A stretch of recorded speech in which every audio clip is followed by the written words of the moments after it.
출발 새아침, 원로가 전하는 탁월한 식견과 이야기. 출발 원탁회의.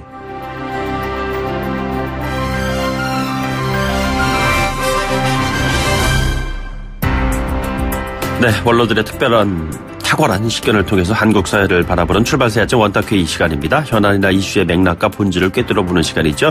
자유한국당 이슈를 오늘은 다뤄보도록 하겠습니다. 자유한국당 쇄신, 과연 한 것이냐 아니면 제대로 하지 않은 것이냐, 이견이 좀 엇갈리고 있는 것 같습니다.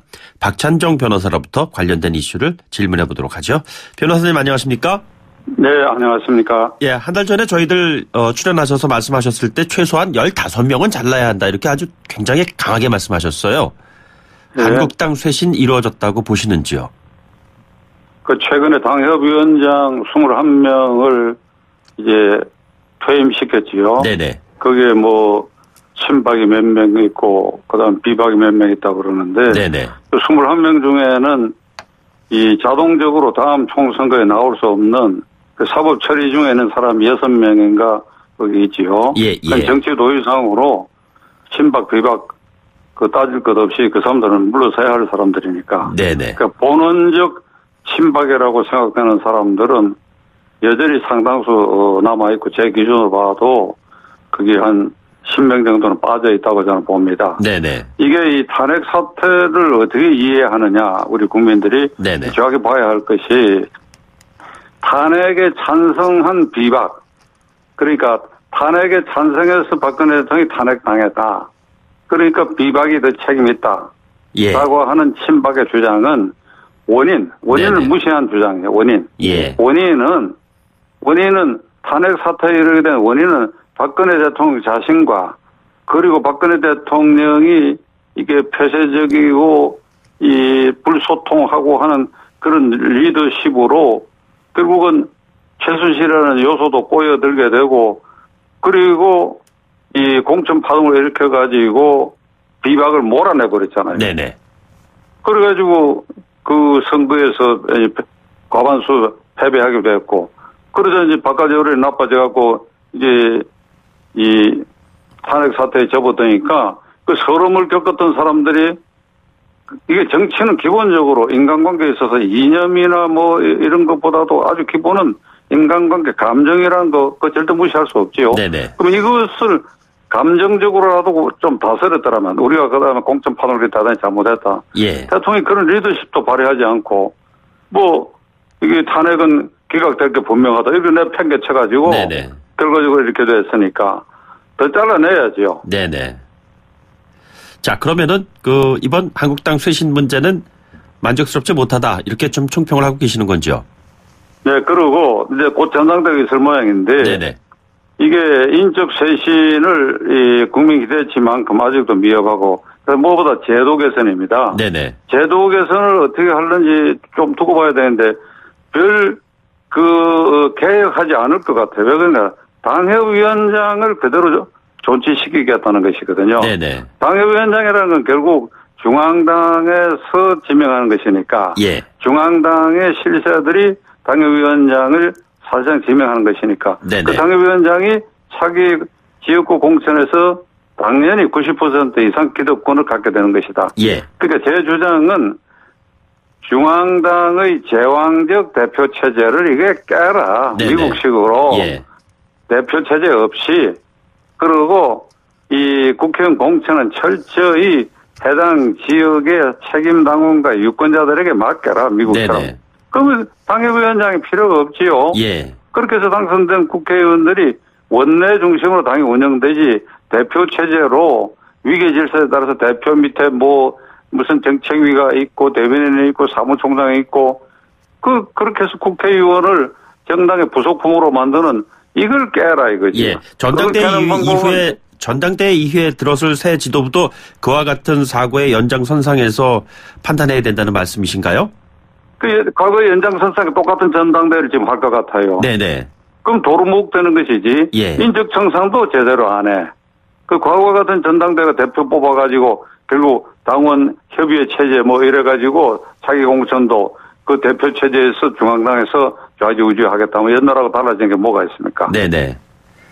뭐 뼈를 깎았다고 하더니 손톱만 깎았다 뭐 이런 자조적인 혹평도 나오고 있고 그러는데요. 여전히 계파를 극복하지 못하고 있다라는 지적에서 한국당이 자유롭지 못한 것 같습니다. 그렇게 보고 계시는지요?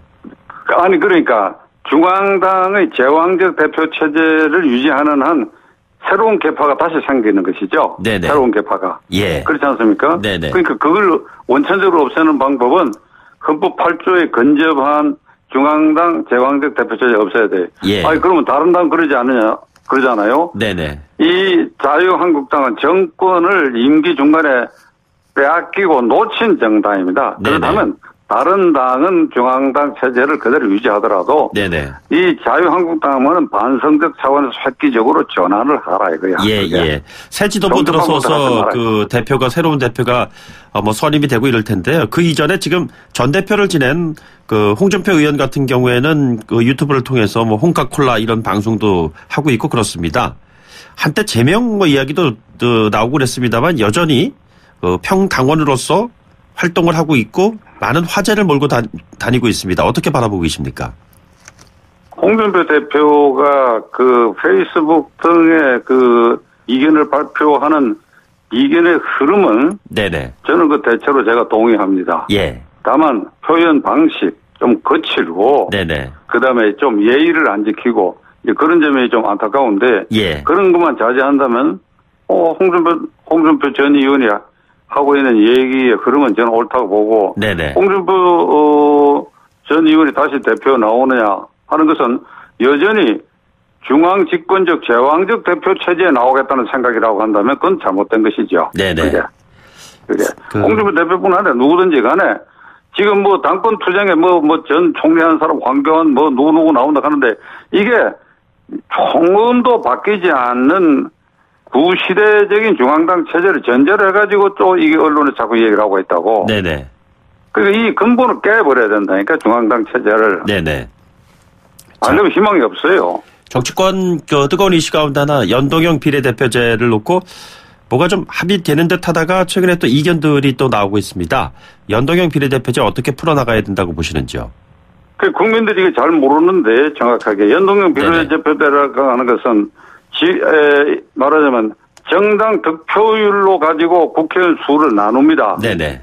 나누고 지역구에서 나눠가지고 지역구에서 당선된 숫자를 그 나눈 숫자에서 빼고 나머지를 비례대표로 이제 임명하겠다는 것이거든요. 예. 그런데 이 비례대표라는 것은 순서를 정해야 되지 않습니까? 네네. 1번서부터 쭉 세워가지고 그 정당이 15명까지 된다 할 때에 줄을 세우는 거거든요. 네네. 그 상위 서열에 들어가야 당선이 될 거 아닙니까? 예. 이 줄을 어떻게 세우느냐? 여전히 중앙당이 세운다, 중앙당. 네네. 중앙당에 누가 세우냐? 현재 같으면 실권자들이 세우지요. 예. 제왕적 대표와 그 기득권자들이 줄을 세우지요. 네네. 이런 중앙당에 지금 줄 세우는 거 맡길 수 있습니까, 이게? 네네. 이 부패한 정당들이 지금도 전국구라 비례대표로 한 50석 나누어 갔는데 예. 저는 이 국회의원을 인정하지 않습니다. 네네. 각 당이 거기에 배정된 비례대표 순서를 정할 때 이게 무슨 기준으로 어떻게 정하느냐. 그게 전부 밀실야합으로 정하고 있거든요. 예. 그러니까 연동형 비례대표제는 우선 헌법 8조에 정해져 있는 정당의 민주적 조직과 운영, 제가 지금 말씀드린 대로 네네. 제왕적 중앙집권적 대표 체제를 깨버리지 않은 한 네네. 이게 가짜 국회의원, 엉터리 국회의원을 또 생산하게 된다. 네네. 그러니까 저는 그런 점에서 반대하고 예. 저는 그나마 현 수준에서 민심을 제대로 반영하려고 그러면 국회의원이 말이죠. 220명 수준이어야 그게 헌법 취지에 맞습니다. 헌법에는 200명 이상 이렇게 돼 있으니까 네네. 200명 이상 무한대로 할 수 없고 200명에 근접한 200명에 가까운 그게 200명에서 한 10% 보탠 한 220명 선 이게 헌법 취지거든요. 현재 지역구 수보다도 적은 겁니다.